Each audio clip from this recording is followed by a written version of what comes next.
Hola, childs. It's time for Funkmaster V's Getting Hip with the Atari 7800, where Funkmaster V, musician, ghost hunter, hat flipper, pro wrestler, and comedian takes you on a tour of all things cool about the Atari 7800. Are you ready to get your groove on? Because it's about to get funky up in here.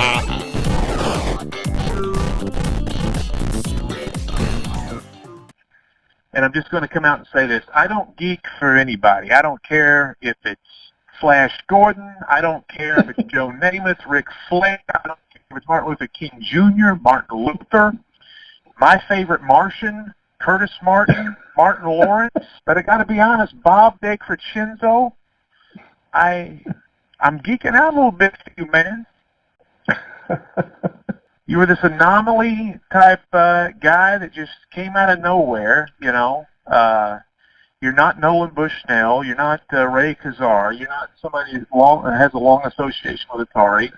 Oh, God, but no. you came, God no. But you came out of nowhere, and for somebody like me who was an Atari true believer, especially somebody who loved the Pro System, which that's a very rare person that loves the 7800 more than the 2600 or the computers or whatever. It was really weird to see you come out and just shine in what you do. And I don't know how you're supposed to respond to any of this, because I guess you're just kind of sitting there with a grin or being like, God, this guy's drunk. But and I'm an enemy of brevity. I don't want to monopolize this conversation by just talking nonstop. But let me just ask, man, where did this? And I want to get. I don't want to keep talking here. I want to get you in order, but just give a background. You know, around the double lots, I made this website because I realized there was no Atari 7800s websites with really any panache or anything. There were some serviceable ones out there, and I'm not trying to be disrespectful, but nothing flashy or fun. A lot of the 7,800 people that are in the community right now are very tech people, and I'm not tech at all. Like, people tell me all the time, hey, you got to open up your Atari and clean this file. I'm like, I'm not doing that. I'll break every damn thing I touch. I just play the game. I don't know nothing about the tech stuff. So I want to do something that was a little fun, and I made this giant website. I reviewed every game with some help of some other people, and some other people added content for me and stuff, but I just had a bunch of stuff. And then bada boom, bada bing, you came out, and when I noticed you came out with Pac Man Collection. And just to gloss you up a little bit, out of the hundreds and hundreds of games at Atari Age, Pac Man Collection is still the #1 best-selling video game, even over the Atari 2600. All the homebrews for the 2600. So you had the top-selling video game at Atari Age with the Pac Man Collection. So I will ask you a question so you can respond, and I'll shut up here. Where, and I'm sure you've been asked this before, but who the hell are you, and what possessed you to start making homebrew video games for a 30-year-old system? Well, first of all, thank you for that introduction. I don't know what to say to that other than thank you.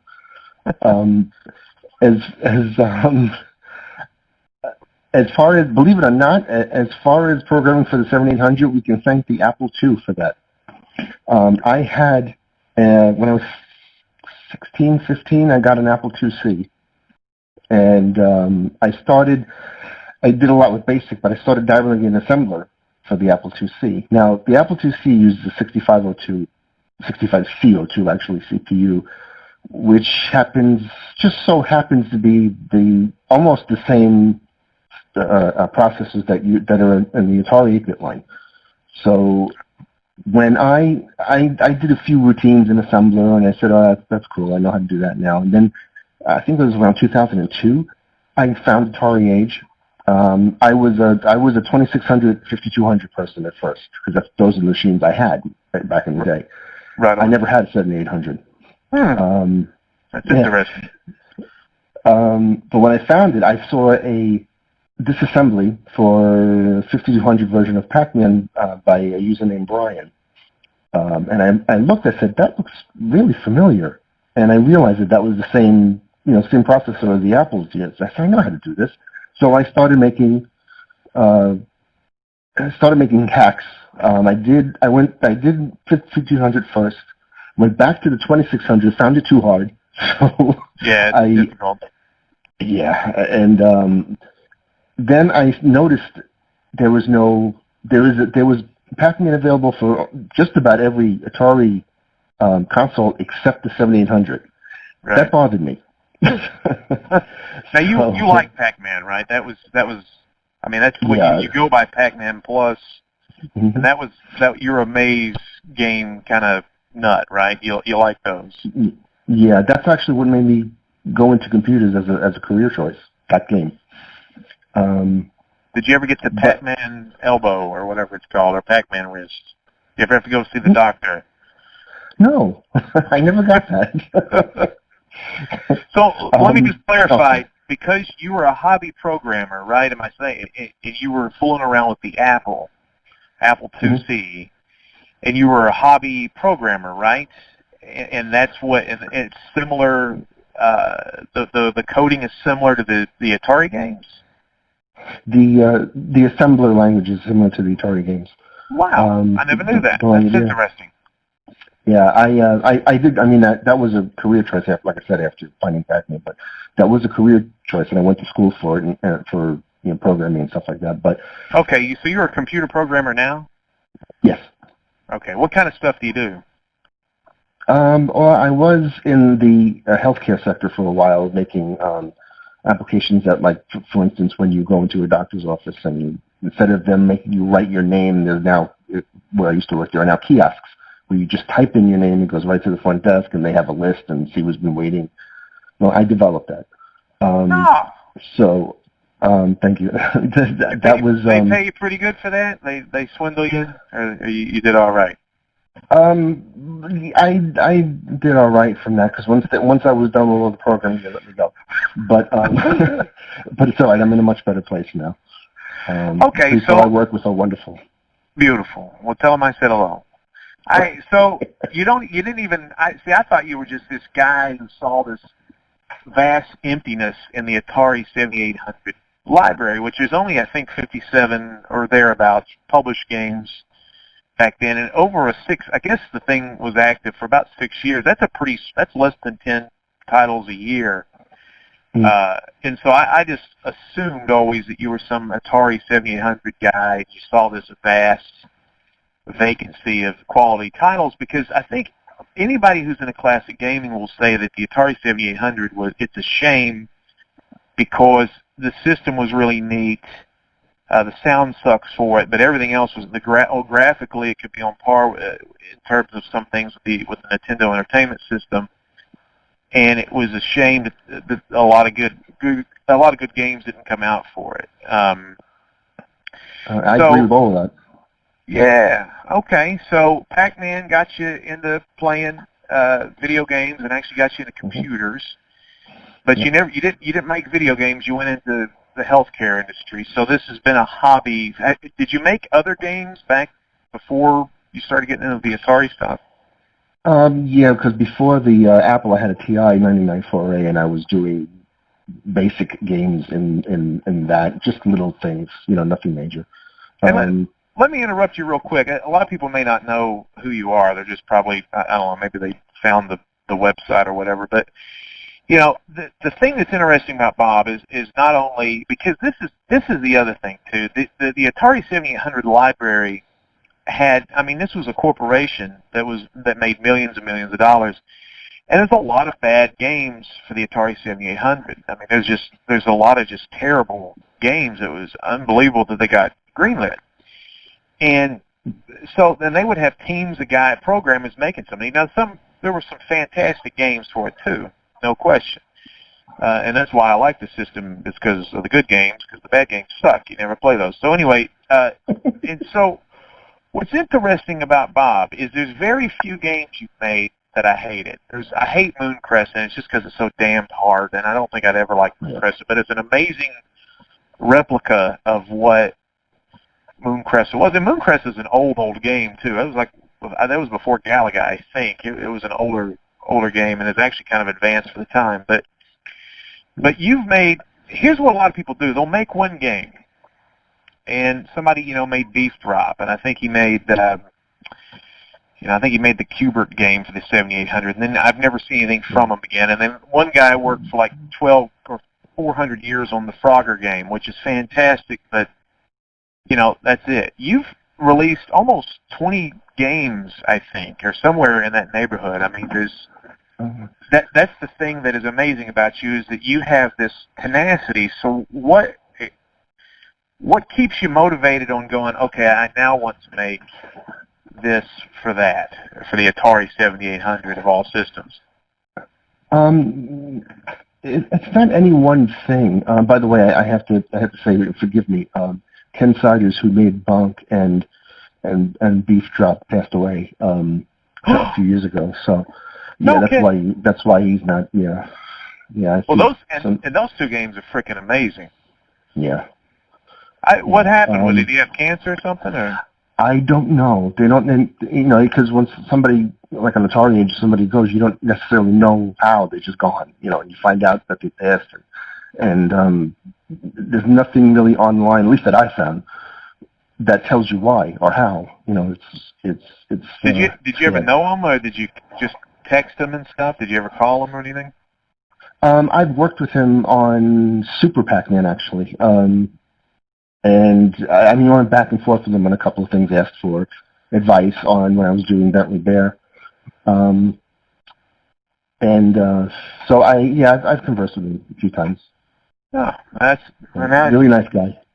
Yeah, and now I'm depressed, but we'll shake sorry. that off. No, I'm just kidding. Well, it happens, that's the thing. Another thing about being alive this day and age. You make friends online. You're not really friends with them, but you know them, and you talk to them a little bit or whatever, and then something like that happens. You're like, holy crap, that feels weird. I never even met the guy, but I feel a sense of loss. Yeah. What keeps you motivated? You just over time, you know what, I want to do this. Yeah, that's exactly how it is. And there's a lot of the games I've done, like Mooncrest, are B-level arcade games that never really got a home port, and it seems fitting to me that they're on a underdog system like the 7800. I don't know, it's just... no, I think that's cool. That's an interesting take, is you kind of put it on like you said, you put it, because 7800 is like the New York Jets. It's an underdog system. And you put it on there, and like you say, it's something that nobody...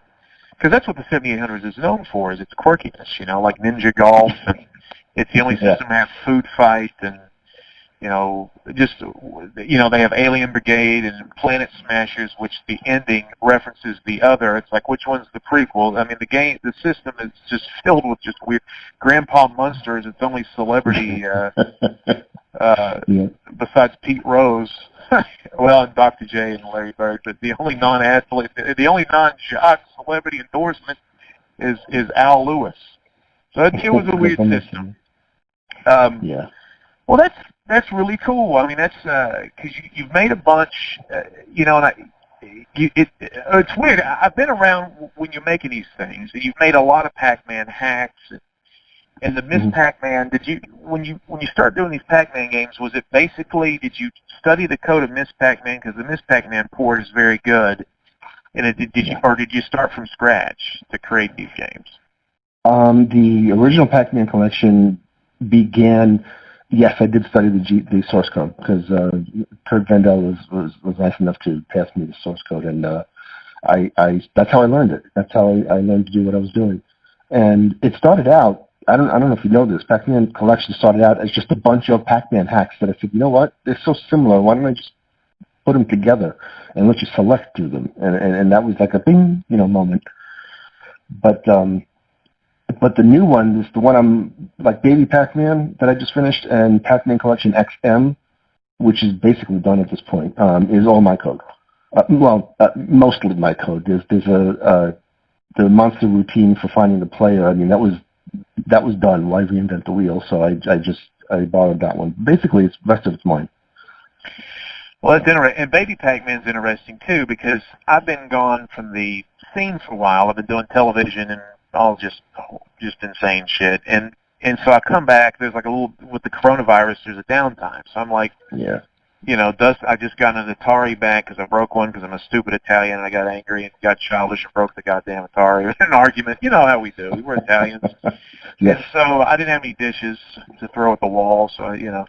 But, so I got the Atari back and I'm like, hey, man, I'm going to dust these things off. And I started horsing around with them and stuff, and I was like, and I saw Baby Pac-Man. I was like, Jesus, Bob has made another Pac-Man. And then I looked at it, and I was like, whoa, this thing's a pinball video game hybrid. I never even heard of it.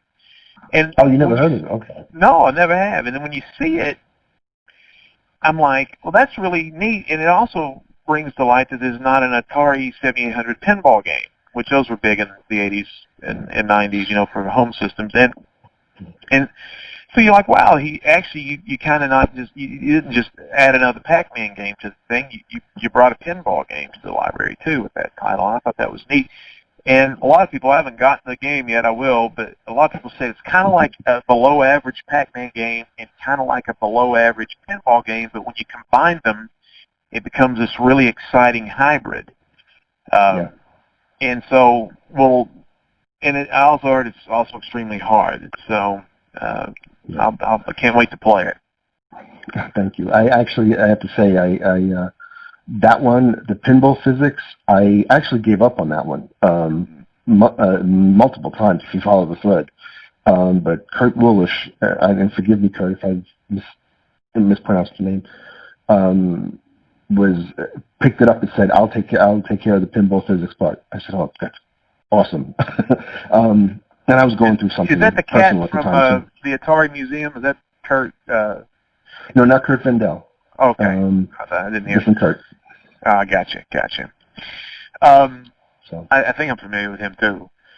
So let's just run down what you've done. If I've missed anything major, you've done Armor Attack 2, Crazy Bricks, which that was a game you created. That was something you just you pulled that out of your ear, right? That was nothing. That's not a port or anything. No, I wanted a Arkanoid type game for the 7800. It's a fantastic game. There was one time that my ball got stuck in one of the upper things and never came out. I always want to tell you about that. And I was doing a great high score. But other than that, fantastic game. One of my favorites. It doesn't get the love that I think it should. Is Failsafe. And I always wanted. I always wanted a countermeasure on the 7800. When I was a kid, I'd look at them, you know, the catalogs that we would get, and I'd be jealous of the 5200 because there was a couple games on there that we didn't have on the 7800. One of them was countermeasure, and when I found out that you were doing that, I was very excited, and I love it. And I haven't beaten it. I've tried many times to flip it or whatever you do. I can't hear. You get to the end and you put the code in. I haven't gotten that far, but I will always try until the day I die. Meteor Shower, is that a knockoff of Intellivision's Astro Smash? Astro Smash, that's right, okay. And then that came in 2 colors, which that was very Nintendo of you guys. Hey, buy the blue and the red. It's like, hey, how many times do I buy this Nintendo title? Now I gotta buy it on the Wii, gotta buy it on the Wii U, anyway. Moon Cresta, which sucks. If you've never played it, it's the hardest damn thing. It's a great port. He did a great job, but I hate that game. I should have broke that instead of mine. Sorry. The funny thing with that one is I actually reverse engineered the movements from the arcade game. I took the arcade ROM and I just started changing values until I saw that the enemy started moving in a different pattern. I said, I found the area. So then I started, you know, looking at the areas what the byte values were, and I found the table of movements for that, and I just took them out and applied them to the dart. So those are the arcade movements in there that they're doing. So how do you see? Like I said, I'm not a tech guy. I just put the thing in. To me, it's like a wizard makes it. It's all magic. There's like a little elf in there running the gears. I have no idea. I'm just not. My brain doesn't work that way. So how do you just get the source code from somewhere? Because I do make websites, so I understand coding to a degree. Do you just grab the code and? No, not for that one. That was the arcade ROM. I just dumped it and started looking at patterns in the ROM. But for some other ones like Pac-Man and Miss Pac-Man, the arcade source code is out there. And the 7800 source code, like I said, was given to me by Kurt Bendel. And I think the only other one that I had some part of source code to was Berserk. And I was lucky enough to have Alan McNeil help me with that personally. So before he passed away, but but as far as you did Frenzy, which is a combination of Berserk and Frenzy, which is fantastic. But on my frickin' flat screen TVs, I can't see the red robot bullets. Other than that, I should have made that lighter. Other than that, that game is freaking amazing and so addictive. Space Invaders, the best Space Invaders I ever played is the Atari 7800 Space Invaders. Even better, I always thought the Atari 2600 version was better than the arcade, but this version is actually better than the 2600 version. Super Circus Atari, which that is a freaking nightmare game to play. That is so hard. I feel drunk playing that game. Casey Munchkin, I've never played that. And what was that a Odyssey knockoff of Pac Man? Is that what that was? Yes, it was an Odyssey 2. Some of these games I brought in from other systems, the ones that I liked, like Casey Munchkin on the Odyssey 2, the 5200. That was my favorite 5200 countermeasure. My favorite 5200 game, so I put it on here. Oh, I gotta tell you, if anybody's listening to this, that game is so fun. I've always liked the Atari 7800 adventure games, and you never know what's around the corner. And you put on some music, and it takes some time. It's not overly hard, but you can get in over your head and get yourself in trouble if you go too fast. It's just a neat game. It's a good one. Thank you. Yeah, you're welcome. Astro Blaster, that's probably another one of those underdog games you're talking about. Yep. Junior Pac-Man. And Astro Fighter. No, sorry. What? Is it Astro Fighter? Yeah, also. Oh. Yeah, what do you know? I think No, both of them. Those are two different games. Oh, yeah. Astro Blaster and Astro Fighter. Yeah, I got them both. Then Junior Pac-Man, Pac-Man Plus, Pac-Man. There's so many Pac-Man hack things. You did Crazy Otto. Did you release Hackly Man or? Well, shortly before I decided to pull them all and put it into one game, yeah. Yes. And then you did Asteroids Deluxe, which is fantastic if you like Asteroids. I've never been a fan of Asteroids, but that's a very good. And then Space Duel. You had some problems with Space Duel. You couldn't do the tethering. Is that right? Yep. I could probably do it now. At the time, I didn't know how to do it. Interesting. So, yeah.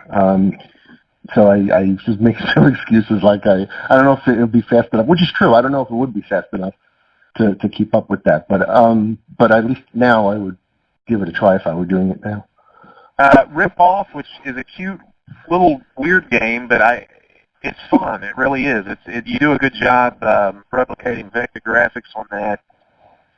And it's, I enjoy that game. I don't think I can play it more than, 15 minutes at a time, but it really is fun for what it is. It kind of feels like a Mario Party mini game or something, but it's cool. It's a good one. The graphics on that, by the way. Oh, sorry. Go ahead. No, you go. Thank you. The graphics on that were done by Pac Man Red. He's another Atari Age user. I started doing the graphics myself when I was just running into issues, and I said, could you just do these for these tanks and stuff like that? I said, yeah, I'll do it. He did them all in like a night. So wow, that's pretty impressive. He's amazing. Yeah. And then we got, I guess, the biggest game. Maybe I don't know if this is the most heralded game that you've done, but Bentley Bear's Crystal Quest, which is a totally original game that is a platformer akin to Super Mario Brothers. But you use, I think, astutely Atari's, I guess, best known, even though he's probably not best known, but it's the only mascot we've got, which is the bear from Crystal Castles. And the thing, I'm so stupid, I didn't even realize this. You're using the enemies are the same as the damn Crystal Castles game. I didn't even realize it until I was playing it one night. I got to like level 6 I'm like, these are the same things on the damn crystal. So that was pretty clever. I wouldn't even thought to do that. I was like, where did you get this tree and the freaking jumping lizard, and why is there a skeleton running around? And then I was like, oh, these things are the... But that's another game I haven't put a lot of time into. In fact, this is kind of funny. I got my new Atari, and you forget I've been playing Nintendo Switch and iPhone games and stuff, and you forget classic games, so I couldn't get anything to work. I was like, what is happening? I couldn't... the sounds goofed up on mine for some reason, but they said that Atari Age is probably my system, which is weird, but I couldn't get the control. And then I realized, oh, you got to flip the difficulty switches to different positions to have different control schemes. And once I figured that out, it started to work, because you did a pretty cool thing where on that game. That's the other thing too. If you listen to this, you don't know his games or anything. He offers a lot of options on most of the games. There's a whole lot of different options, and this one he allowed you to be able to jump and shoot with an Atari 2600 joystick, which only has one button. And if you have the Pro lines or some other 2-button controller, you can use a button to jump and to shoot. And that's actually kind of a clever thing, because a lot of people prefer the 1-button joysticks, because the Pro lines a lot of people think they're painful. But what do you think? That's a big game. What do you think of that one, and how do you like that? How that one came out? I'm very happy with how it came out, except for a couple of small things. Like I originally it was supposed to be platforms that go up and down, like in Mario Brothers, and I was just having too many problems with that, so I just said, forget it. But that started life as I wanted to do a Pitfall 3. I wanted to do a continuation of Pitfall, and I came across a thread on Atari Age about somebody talking about Wonder Boy, and could Wonder Boy be done in the 7800 and or Adventure Island? I forget. It's called all these different names, but that's the Sega Master. They all had one. Like we had Scrapyard Dog, which was the worst of the three, but yeah. So I got involved in that thread. I said, and I got involved in the thread when somebody mentioned, well, we should do that, but with their characters, with their forgive me, their mascot. And then all of a sudden a light went off in my head. I said, that is a perfect idea. So I took it and ran with it. And I gave them credit on the opening screen, if you the scrolling messages, thanks them for coming up with that idea. I'm sorry. No, you go. You're the star of the show, baby. Don't let me interrupt you. I'm excited. What's weird, I've always wanted to talk to you. This is, oh, thank you. Well, I don't think people realize, I mean, the homebrews, the Atari games are very difficult to program for. So you would be like, okay, I can't even remember some of them back then, and some of them were just dogs, man. People were trying their hardest, and they were like demos, and then bam, you came out with Pac Man Collection, and Ken Siders came out with Beef Drop and Bonk, which is Burger Time and Cubert, and they were just smashed. They were like, this is the 3 best games for the system. And then you just didn't stop. You kept coming out. Fail Safe came out pretty soon, and you just kept coming out with stuff after stuff after stuff. Crazy Bricks was pretty early in your run, and so it was pretty amazing. And I was like, man, this guy, I don't even know who he is. I don't know, because you would think, just bam, here we go, here's a game, and it's just. But what you've done is you've influenced, and I go to the community now, and I look at the works in progress, and good grief, not only is there a lot of them, but the games look pretty damn good that people are coming up with, and I think because of what you've done, and that's why you're a celebrity of sorts for anybody that likes the 7800. Is because you've made games you can't say no to. Like if you like that system and you have nostalgic feelings, you're like, dude, okay, get Miss Pac-Man, get Alien Brigade, get Tower Toppler, get whatever, Food Fight. But you got to check out these homebrews, man. These things just push the system and do things that have never been done before. And It's unbelievable. If anybody's listening to this don't know anything about old games or anything, it's unbelievable what you've done for that community because you pretty much breathed life into it. Well, thank you so much. That's very nice to hear. Thank you. Others have, I'm sure, but you're up there with anybody and everybody. I mean, anytime I see your name or anybody mentioning you to some sort of message board or whatever, they're just like, oh my God, that guy makes some freaking good games. What's your favorite game that you've made? That I've made, it's probably got to be Bentley Bear. Okay. I can understand. Yep. That was a feat. How long did it take you to make that one? A couple years, actually. Because this was done on home time. I had to do what I could when I had time to work on it. So if I wish I could have worked on it straight from beginning to end. At least I would know exactly how long it took. But I maybe about a year, and then just touch-ups and stuff. Was that the hardest game to program? No, Baby Pac-Man was, by far. Really? Mm-hmm. Wow, I can't wait to play it. Are you happy with how that turned out? Yes, very happy with how that turned out. I can't wait to.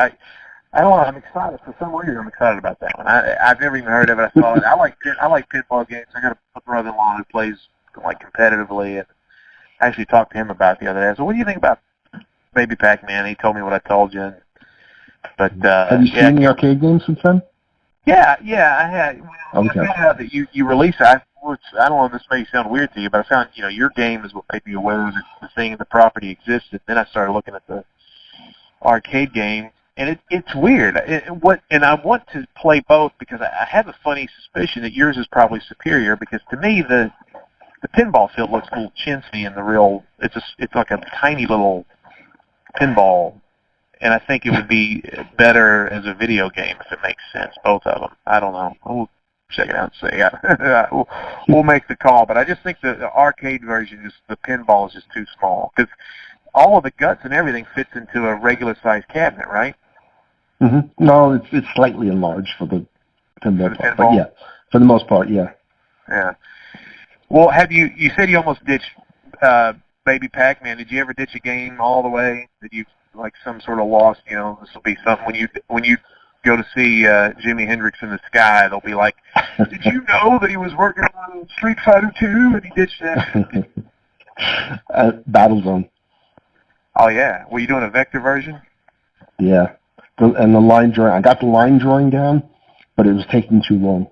And I said, you know what, it's just not worth it. So I would have had the actual line drawing, just like the vector game, so I would have been able to scale it and all that stuff. But I couldn't get it down fast enough, so I said, forget it. And I did not want to do. How much time did you spend on that? I don't remember. This was, God, 7 years ago. I don't recall. I'm sorry. Oh, that's fine. We're just making casual conversation. This isn't. I'm not going to mark you off for that one. The only respite is the 2600 version of Battlezone is fantastic for what it is. That was one where they changed the game and actually was really interesting. So it's not like if you want to play Battlezone on a 7800, the 2600 version is not too rough. So at least you didn't let people down. What of all the homebrews that are out there for the Atari 7800 that you didn't program, what's your favorite one? That I didn't program, probably the one that's coming up, Arkanoid. Really? So you're big breakout Arkanoid kind of guy.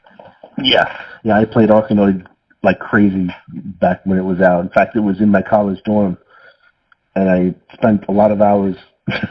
Like I used to be able to flip the machine. Not literally, but I used to be able to flip the score on the machine on that. But who's programming that one? MK Mark. I don't know his real name. Forgive me. It's I'm looking at it right now. MK Smith, Mark Smith. I don't know if it's Mark. Is this the first? MK Smith. MK Smith. Is this the first stab for him? This is his first game? That's a good question. I think so. And have you played it through it? Have you played it on the ROM to see if you're doing pretty good with it? Yeah, he's doing. There's a thread on it on Atari Age in the programming. It's a programming section. He's got pictures of it. It's really coming out good. Yeah, awesome. Really coming out good. What do you think about Roof Pooper? I've never played it. Me neither. I never played it. I'm sorry. I forget. I feel bad now. I wish I'd known that. I would have played it. I don't. I have not played it yet. There's a guy that makes these weird kind of, I don't know if he's doing, he's doing them for fun, and he releases them, and he sells them for like $25 out of the back of a broken down van or something. I don't know what he's doing, but he's like, Roof Pooper. There's one called Chicago Basement. I think if I made video games, I would make these types of games. It's just like Rat Infection, stuff like that. Just something else. Oh, Fat Axel. What? Oh, which is a Fat Axel Rose game, right? Yeah, I think so. Yes. Yeah, he's a nut. I got to try them out. $25 a pop. They're a little steep, but eventually I'll get them. Especially Roof Pooper, because you got to have that. If you could go back and totally redo one of your games, which one would you go back? I'm actually lucky in the fact that I'm doing that right now. I wanted to redo Pac Man Collection in the high-res mode, and I'm doing it because the XM has the Yamaha sound chip, and Perry, who's TEP 392, is doing the sound for that, and he's out of this world. The music and the sounds for that are really incredible, what he's done. Oh, well, that brings me up to, again, I'm not a tech guy. I've read, and I've tried to read, sometimes I just don't understand things. What the hell, and you're talking about Pac Man Collection XM, is that the official name for it? Yeah, it's I don't know, it's kind of like, it's got the 40th anniversary tied to it, and it's the XM version, but you can play it without it, and the TIA sounds are much better than the first time around as well. So I'm not sure what to call it at this point, but I think I'm going to stick with Pac Man Collection 40th anniversary, and then have the XM enhanced logo on it. Okay, so what is the XM module? It is an add-on that, from what I understand, was scheduled to come out back in the day, but it just fell by the wayside, as did everything else with the 7800. Instead of adding memory and a pokey to every single Atari cartridge when you're making one, have it in one place. Have the pokey and memory and I/O ports for the 8-bit lines. Have it all in one place, and just plug the cartridge into that. It's brilliant, actually. It actually sits on top of the Pro System, correct? Yes. You just kind of set it on and kind of plug it in. And for what people don't, if you don't know, the pokey is the sound chip, and the one drawback with the Atari 7800 is they use the Atari VCS sound chip for most of the games to cut costs, and a couple of games had pokey sound. And that was Ball Blazer, Commando, and a couple of the homebrews have that type of thing. But this would have the pokey chip in, instead of putting a pokey chip in each game, it's going to be in the module that you can put on there, plus extra memory to make bigger games. Correct. Okay. And has that been released yet? It's just about to be. I got the developers got a pre-release version, so I've been working with it. That's how I was able to get Pac Man Collection XM going. But I'm gonna have to get one of those. Yeah, Kurt's been, especially lately, going nuts trying to get this finished, and I know he's been working on that for years. I remember him talking. Yeah, he's been working on that a long time. We're all going to die soon, and nobody's going to care. You better hurry. All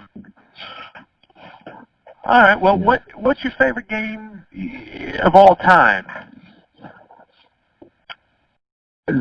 Arcade game, home? Yeah, just what was the Pac-Man got you into it? You like Arcanaut or whatever it's called? I can't. It's the breakout type game, but. Arcanaut, yeah. I know this is going to sound silly, but I'd have to say my username, Pac Man Plus. Pac Man Plus. Mm-hmm. Really? So what What remind me what's different about Pac Man Plus than a regular Pac Man? It starts off faster. It starts off at the Apple speed, and it throws some curves at you, so people can't really use patterns too much, but it turns out you can after a while. But it throws some curves at you by seemingly randomly, not turning one of the monsters blue when you eat the Energizer. Sometimes the screen disappears when you eat the Energizer. I should say the maze. The maze disappears when you eat the Energizer sometimes. And the fruit makes the monsters disappear. But they're worth twice as many points because you can't see them. So that's it sounds like Pac-Man on like some sort of like an acid trip or something. That sounds crazy. I think I've got it. I don't know. I think you sent me a copy years ago to review or something. I bought one. I can't remember what, but I think I've got one around here. That sounds interesting. I don't know. You did Super Pac-Man for the 7800 too, right? Yes, I did. Yeah, that had to be a crazy. That's kind of a nutty game. That's a weird one with keys and the giant Pac-Man. Yeah, that was involved. That was very involved. I didn't want to do Pac and Pal, that's for sure. After that one. So what's up on the horizon for you with the 7800? I have 3 games that I've started that I've been dying to get back to. One of them is Adventure 3, the race to the chalice. Motherfucker, yeah. Yeah. You and one other person, Gambler 172, wants me dying for me to get back to that. It's got elements of adventure, but it's got a lot of elements of there's a television game called Dungeons and Dragons, Advanced Dungeons and Dragons, Cloudy Mountain. Get out! That is so cool. And it's got a lot of that in it. Thank you. Yeah, and it's what I'm envisioning. It's going to be two separate areas of the screen for each player. They're scrolling separately. I've already got that engine going. That engine I've got going already, but I need to get all the other sprites on the screen. So is it going to be an XM release? I don't know. As of right now, it doesn't have to be. Oh, thank God. But if there's going to be background music and stuff like that, yeah, it might end up being one. But it's not that. It won't be that you can't play it without it. It's just that you probably won't hear music without it. Gotcha. But neat. All right, that's one, and that's a damn good one. So what's another one? Thank you. I'm working on a port of Defender. Okay, very good. And arcade accurate, correct? As much as I can make it, yes.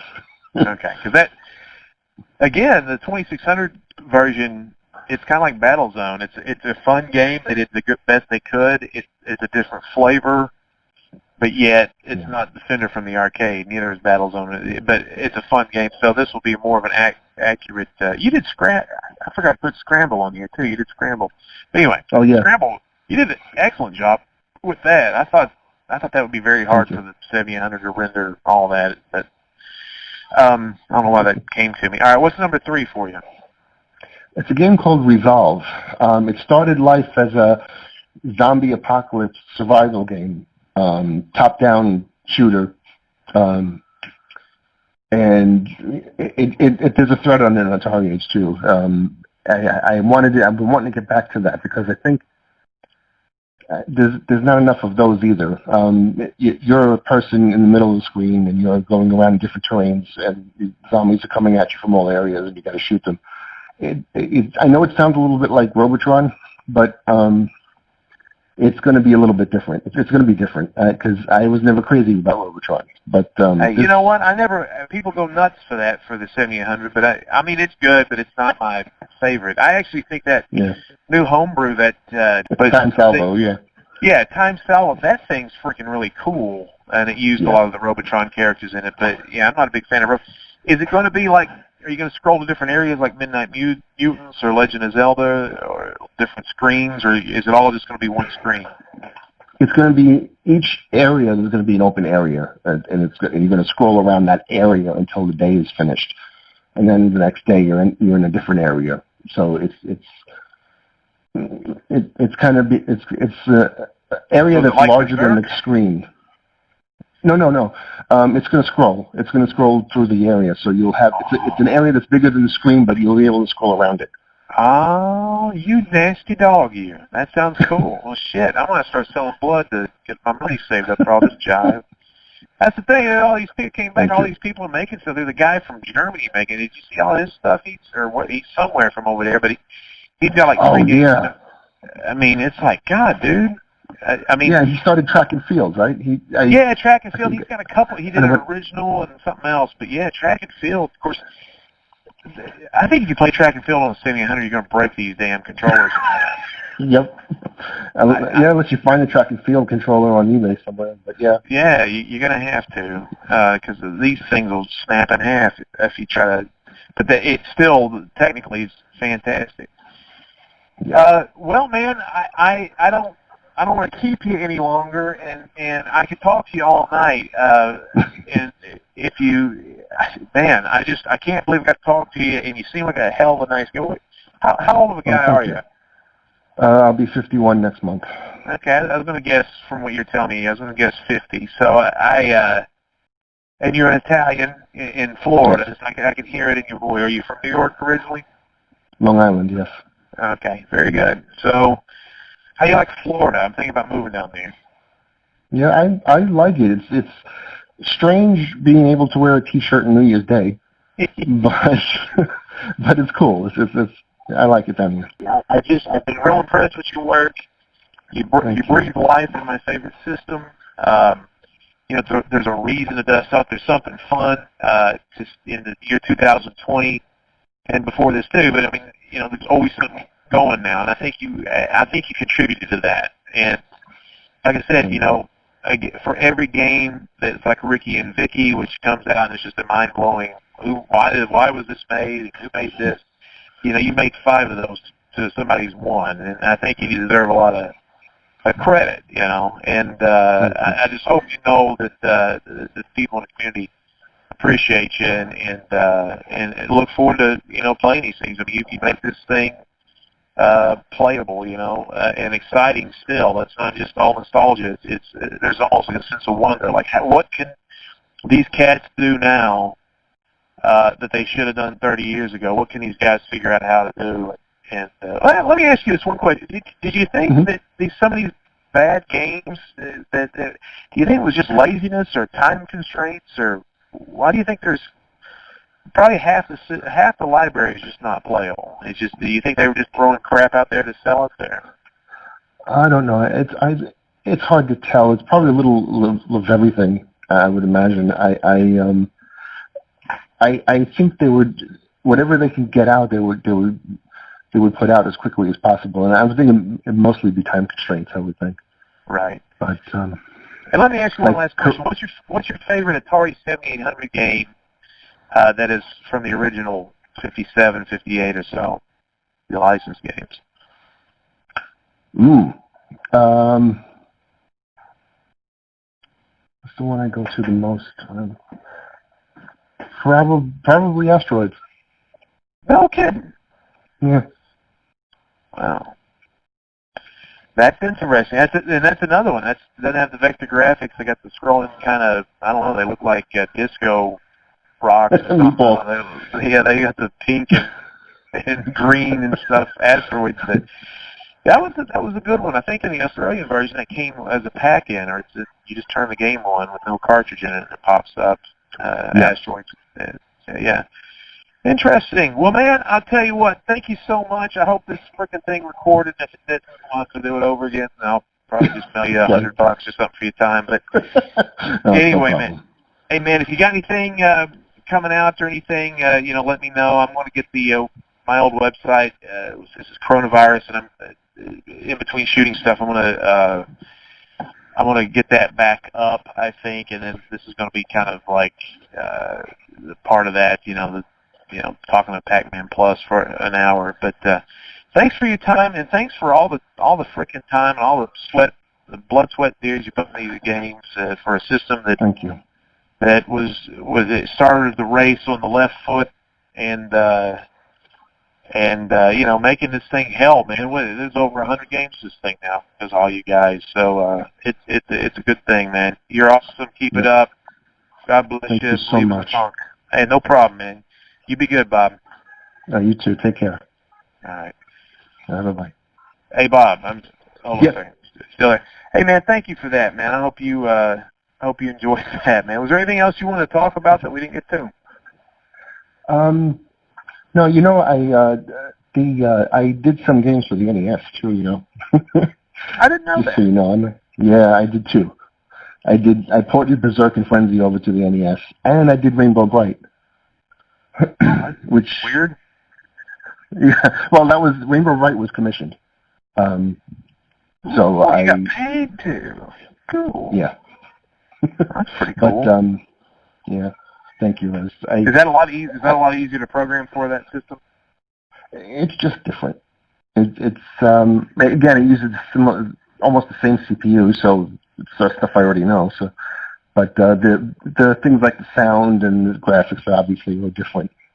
So you have to treat that separately. In fact, I have the source code to Super Mario Brothers, and I got it to compile on DASM, which is what we use for the 7800. So I've always wanted to go back and just change the video and the sound to the 7800 and have Super Mario Brothers in the 7800, but I haven't gotten around to it. That would be cool. You couldn't. You'd have to do that hush hush. That'd be like a party thing. You come over and check this out. Yeah, man, it's awesome to talk to you, Bob. Thank you. And thank you. And I've been looking for this all day. I can't. It's just weird. I was like, well, it's just strange. The Atari 7800 is it's like drinking RC Cola. The people know Coke, Pepsi. It's like Atari 7800. What the hell is that? So a guy, you're RC Cola drinker too, and it's good to talk to you. Thank you so much, Vinnie. Hey, no problem. Talk to you soon. I'll give you a link when this thing's about to go up. I'll publicize the hell out of it so you'll see it. You'll see it. Awesome. Thank you. All right, man. Be good. Have a good night. Right. You too. Thanks. Bye-bye. Bye.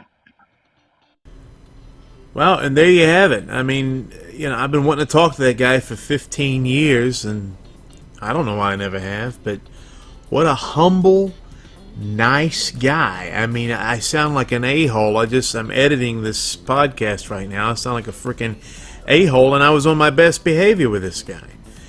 So anyway, here's a few things I want you to do. There's, over at AtariAge.com, if you're not familiar with this, tons of awesome games for not only Atari systems, not only the 7800, but the 5200, the 2600. They have things for other systems too.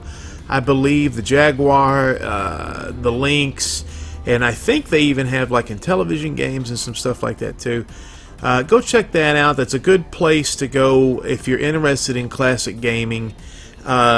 And it's a community over there. Like I said, Ken Siders and Pac Man Plus, which would be Bob that we just interviewed, they came out of nowhere, and other people were doing stuff too. I don't want to discredit them, but they came out with some smash hits, and I think it's influenced all these people to program just some awesome games. And I swear to God, there's like 30 games coming out. It's like, I'm gonna have to go rob a Brinks truck to get these, because I want to collect them all. I don't even, it's like the Pokemons. But anyway, I want to also thank Trebor for a lot of the gameplay footage. So if you like this video, please like and subscribe, comment if you want, and hit the bell for notifications for Big and Funky Productions. We do paranormal programming, we do a lot of comedy, we do music, we do video game stuff. We produce television for Asai Television, which is going to be on Roku. That's ASY. But anyway, check that out. A lot of stuff going on over there. We try to produce content at least a couple times a week. And again, thanks to Bob Decrescenzo, Pac Man Plus, for not only a great interview, but for giving me and I'm sure hundreds of others just a lot of fun. When you make a game like that, and you do it out of a labor of love. There's a little bit of money involved, but these guys don't get rich off this stuff. Man, what kind of greater gift can you give your fellow man than to actually, in these times where things are confusing and difficult and stressful, to give some people a respite from the stress. Doing the Lord's work, if the Lord was a nerd. Believe it or funk, baby, I'll catch you next time.